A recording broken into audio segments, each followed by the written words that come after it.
Hello, welcome to Scott's Reviews. I'm Scott, and this is my channel, so please like and subscribe. If you watched some of the videos before and you like what you saw, again, please hit that like and subscribe. It's hugely important. All right, let's get to it, what we're talking about today. I'm back from my trip. As you see, I posted like 4 or 5 videos from my trip using some of the different cameras that I had. And mainly I was showing off the 360 camera from Insta360. That was my main source I wanted to show. That was new to me, so that was more fresh. And I was very surprised with that camera. Again, I'm gonna talk about the RX0 Mark II, which I'm filming on right now. Right now I have the Saramonic mic plugged into the side of that one. 4K, 24 frames per second.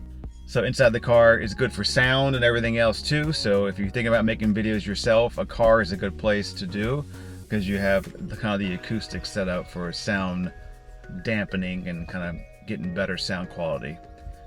All right, so the RX0, again, I use it for the trip. I can go into that one really quick of why I like it and when I used it. I used it mainly for photography purposes in around water. So anything on a pool that I want to take pictures with, that's the one I grabbed. I did a little video here and there with this camera, some walking and talking. Again, the video I got for my family vacation video was just fine. I wouldn't have used it on because it was kind of too jumpy and I was too close to the camera, and I messed up the volume because I lowered the volume for the microphone earlier and I didn't raise it back up. One thing with the Saramonic microphone, it's pretty hot, so you really have to tone down. It's only a level 2 and I might be too high already. I can see the little thing jumping around. I do have stabilization on the camera. I did it just in case I wouldn't have to use Catalyst Browse. And Catalyst Browse, if you don't know what that is, it's a Sony software program to basically take your footage from the RX0 and make it more stable using the gyro data, which is very nice and helpful, but it is another step in your process and kind of a pain in the rear end to use. Just because you can do one video at a time, you have to kind of adjust the slider of how much you want to increase the crop, basically, and what it needs to make it look somewhat stable. And then you do lose quality of footage. So I'm not really excited to use that, but it is an alternative to use if you got some unstable footage you want to smooth out the best you can. Right, but the main thing is photography. So I'll show some pictures that I took along the trip. It does grab great photos because I don't like to bring, especially when you have a backpack and you're trying to hit the beach or something like that. I'm not going to bring the big camera to bust out, maybe get some sand in it, that kind of thing, or don't get it wet. I have this camera, the Sony RX0, for photography in and around water, and that's underwater shots too. So I'll take it to a certain depth, especially if you're just snorkeling. Very easy. Keep it with you. Takes great snorkeling pictures. That's the RX0. I've gone on and on about that camera for a while. It's one camera that I'm going to keep probably until it dies, because it's just a different style of camera and they're not going to make them anymore. I don't think they are. If they are, it's going to be something different, like an action camera from Sony. All right, so the Action 2, DJI Action 2, the most underrated, people hated camera that DJI ever came out with. And you know that is because it is heavily discounted. I've never seen a camera from DJI be that much discounted, where I even bought one during Prime Day. I didn't even need one. I already had one. I bought one because it was so cheap, and I thought about doing something else with it. Thought I was going to keep it. I was going to dump it. I was past my 30 days, so I sold it on eBay and made 20 bucks, so I was happy. But anyway, the Action 2, to me, even when I was filming that with that camera, I even said to the camera, I love this camera for vacation stuff. I love its size, like it fits in your pocket, and it can do pretty much everything you want it to do. Now, I don't use it much with the base, the little screen base. Do it all over again, I would not buy the screen base. I don't find it, for me, I don't use it like that. It helps pick up some different sounds. It's nothing fantastic, right? So that's not one reason why you gotta get that, because of the microphones. I think the microphone on the little device itself is pretty darn good. So if I'm walking around, I will use the lanyard and attach it right here on my chest. Now, I know if I do that and I walk around a lot and move around, I'm going to get some unstable, nasty footage. So I know that I need to be somewhat either still or moving very slowly for that to come out okay. Now there's ways to kind of like really weight it down so it doesn't move around much, but again, that's extra stuff you have to think about and bring, and I'm not going to go into that. Have how I keep it there. Now what's nice, even if you have it there, is that you can walk around and forget about it, be in the moment, right? Not have a camera in your hand walking around, and then you can go, oh, I want to take a picture of that or a quick video. I can go right to my chest, pop it right off, film something, record something, and then put it right back on again. That was, to me, I loved it, walking around the cruise boat like that. Have it right here, no one really sees it. I can record some as I'm getting my food.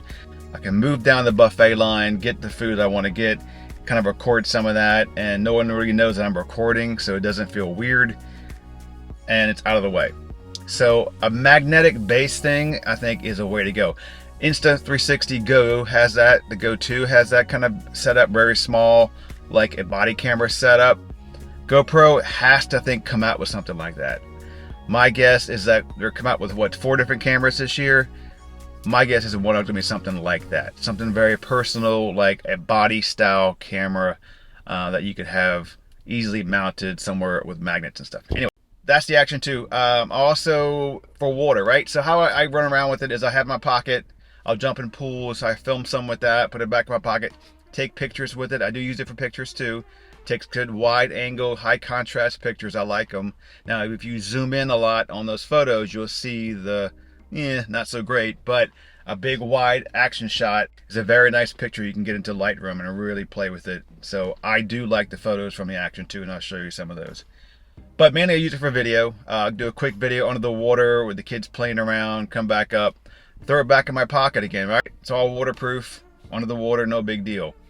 Battery will run down a lot faster, of course, without the base on, and then I'll start using up some of that memory.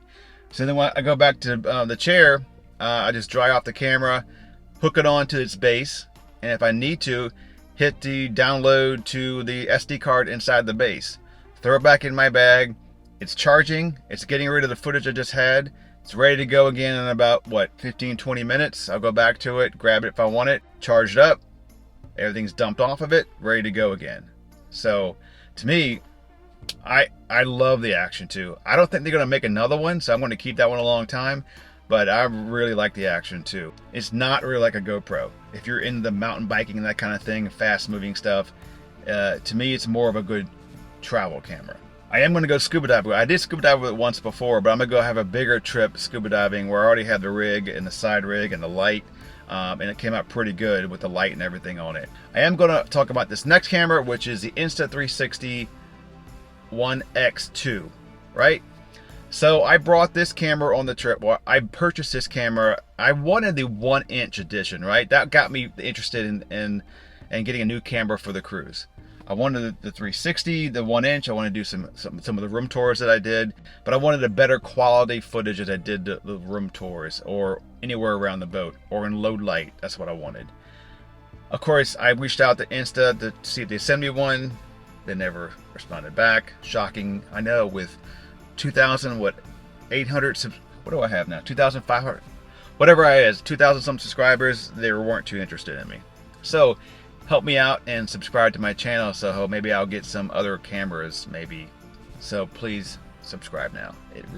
I get like 1 subscriber a day, so make my day and be my 1 subscriber. But I decided to go ahead and buy the One X2, which is the one that's been out a little while. I said, let me try it.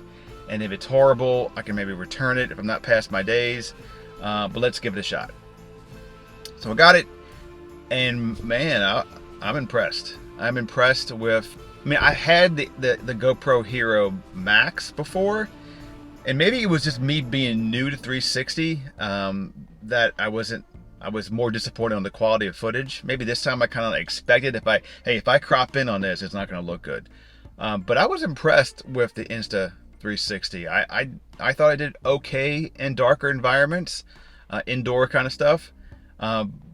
But the flexibility afterwards to get that kind of footage of where you're looking all around behind you, and you can really change it up in post of what you want to do. You can do your one video from can make 3 different videos from that, and they all look completely different, as you had like 3 separate cameras filming you as you were doing this one shot.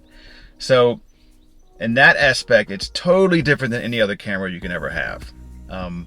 And it's a blessing in disguise that I didn't get the 1-inch edition, because I did use it around the water. I did use it in the pool. I did go down the slide with it. So if I got the 1-inch edition, I wouldn't have done any of that with it.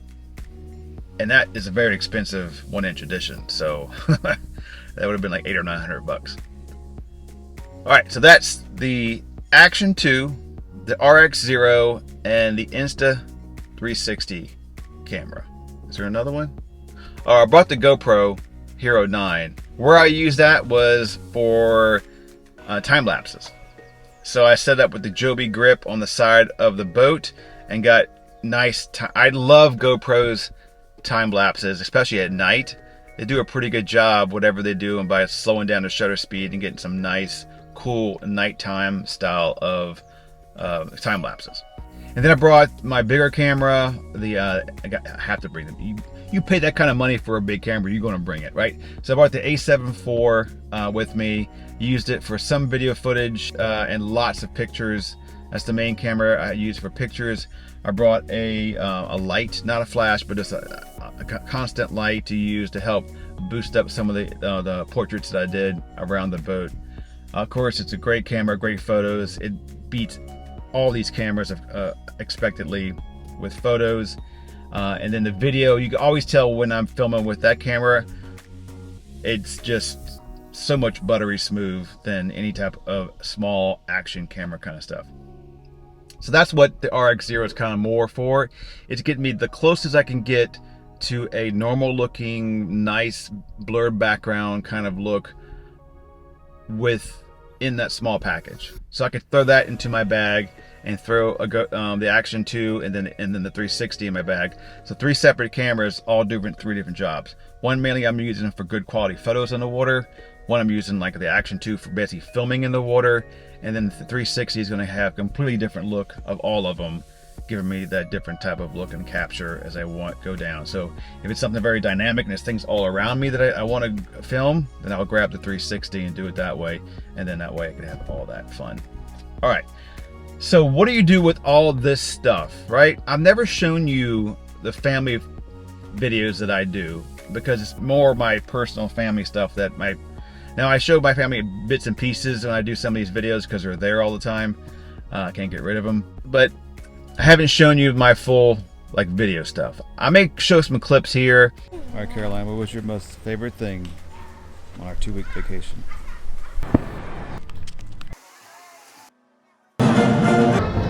Chicken.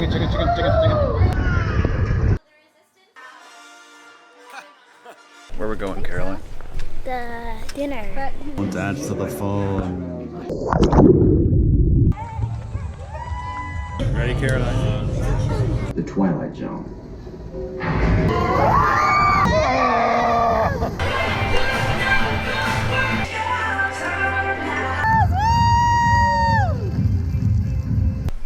Disney dance.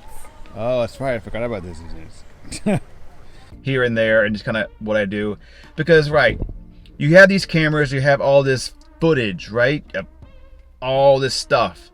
You have to do something with it, guys. If you're not doing something with it, it's kind of like the old days when you took pictures and basically you had to have stacks of just pictures developed or not even developed in a box somewhere. People would make like portfolio books or the plastic and the laminate, and you would, oh, look at the book, look at this, oh, I remember summer vacation.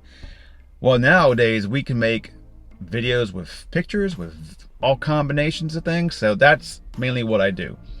So I'll come home, I dump all the footage on my Mac, and then I go back and make a video about it. So the kids and everybody else, and my oldest daughter said, Dad, why are you doing all this? I said, because, well, A, you used to love it when you're younger, but when you're older and you start thinking about your parents, the old days, showing your kids, now you can sit your kids in front of the TV and watch these videos, because I put them on a private YouTube account that they can have. That way it's there. Of course, I have it backed up on a hard drive in case YouTube to bed or goes away, that they're there. So that's what I do with my videos. Those are my random thoughts about the cameras that I use. I was going to film this in my studio of sorts with my big camera and the lights and everything, but I'm waiting for soccer to get done. I had this RX0 set up here, and I wanted to see how long I can keep recording on this camera before it runs out. I have 1 bar left. That's it. Again, please like, subscribe to the channel.